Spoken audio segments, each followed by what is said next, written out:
Damon Hill, thank you very much for meeting me here at the F1 exhibition. Just looking around here, I mean, this must be an absolute dream, a playground, a memory. So many emotions for you being here. Well, I've had a good look around, but I don't think I'd have been able to take in everything that you can take in. You know, I'd need a lot more time. So there's a lot. We've got a plane going over here. We're in the XL, so you can hear the city airplane taking off. Sorry about that. It's not a car engine. That's a plane and jet engine. But anyway, so yes, so much to consider, so much to relive, because it is also the history of the sport, and it's also the future and what the sport is all about. What is the thought process that goes into being in Formula One? I've had a quick look around myself, and fantastic exhibition. It's running at the XL Centre, as you mentioned there, until December. I've got a bone to pick with them straight away. Where's the Damon Hill championship winning car?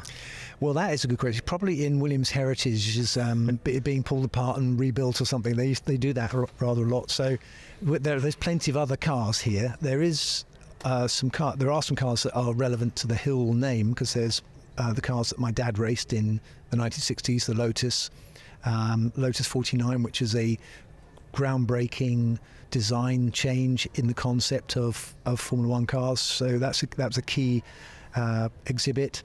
And there's the modern cars as well. So we like to. A lot of people say they don't like to look back. They're always looking forward to the future. You really should take time to look back at what has been achieved with Formula One, and this exhibition really shows all the aspects. It's brilliant.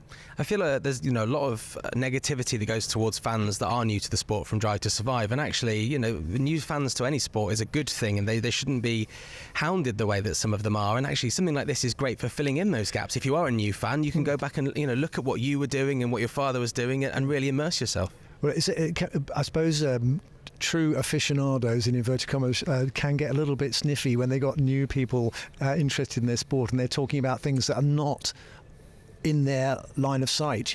I think that what the Netflix thing has done is shown that there are other angles. There's other ways to see this sport, and it is about the personal experience.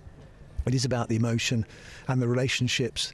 That's what they brought into play, and I think that's where new fans have hooked up and they've gone, wow, Formula One is really fascinating. That's what they are drawn into. Now, whether they can actually sit down and concentrate for 2 hours during the race, then that's another matter. Sure.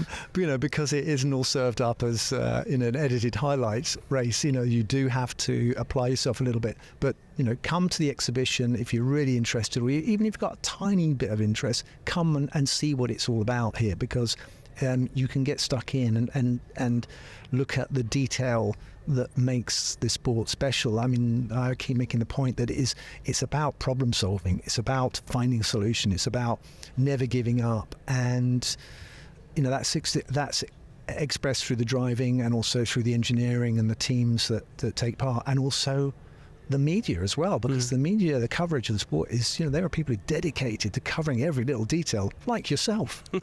Yeah, and you can never know everything. That's something I've learned. On the way in, the first thing you see is a sim setup, and actually that's a big topic at the moment because of Max Verstappen staying up all night and doing his sim racing, and then going out and racing for Red Bull. Actually, he managed to do it quite successfully for a while, but then when things don't go well on the track, first of all, they will look at, why were you up all night doing this sim racing? What's your take on that? Yes, well, he was accused of being up at 3 a.m. when he should have been going to bed and getting ready for the race the next day. I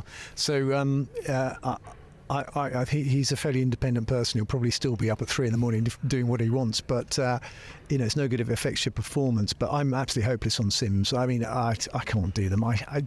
They don't like my fire. I'm sorry. Sitting. You're down. Old school. No, I'm old school. It has to be, hands-on and outdoors as well. I like to be outside. But they have got a reaction test here, which until recently I was quickest, and then a 14-year-old boy just beat me at it. So come and have a go at doing a reaction test over there, which is obviously when the lights go out, it's how quick you can get that car off the line as well. So that's a good little toy. Quite worrying. I probably won't try that one myself. While we're on top of the Max Verstappen situation at the moment, we're seeing that rivalry with Lando Norris kind of take a new turn and get a new life into it. And we obviously enjoyed watching your rivalry with Michael back in the days. What do you make of that rivalry? Do you think that Formula One needs this rivalry to sort of take over from the Hamilton-Verstappen rivalry that's kind of subsided more recently? I think it is about rivalry. I think it is about stories. I think it's about the tension that you get when you get two people fighting for the same space, or three people fighting for the same space. You know, that you can't have two winners. There's only one guy who's going to, or girl, if we can get another girl into Formula One, you know, then it is very, very precious. I mean, I know that I won a world championship, and I know the difference between having a world championship and not having one, or winning a Grand Prix. You know, you're different. You're in a different category, or a rarer and rarer category. The more of those things you can acquire. So people want them very, very badly, and they put a lot of time and effort into getting them, and they're not going to let this other person just take it away from them very easily. Do you think it's still Max this year, though? I think it's going to be more than likely. I think that the trouble is there have been opportunities that have gone missing already. So to close that gap, you're going to need to dominate. But I honestly put my hand in my heart. I don't honestly know whether someone's not going to be able to find that advantage, and they might start dominating. They might close the gap. They might overturn it even. Yeah, stay watching Formula One. Obviously, Lewis has won races. Yes. What do you make of this move to Ferrari? Obviously, you know, you moved teams a few times in Formula One, especially after you were a champion. What are the struggles he's going to have to face? I think it's learning the whole new environment is a big one. I don't know how his Italian is, but I don't think it necessarily has to speak Italian. The English is usually the first language in these teams when it comes to race tactics and so forth, talking to drivers.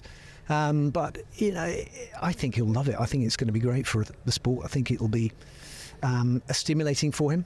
I think he'll come in reinvigorated, and I don't think he'll look over his shoulder. Hopefully he'll sign off at Mercedes in fine form and give them more race wins, and they'll thank him for staying as long as he did, because he's been there for quite a few years. And, you know, the relationships can go stale sometimes, professional ones. Sometimes it's a good thing to go to pastures new.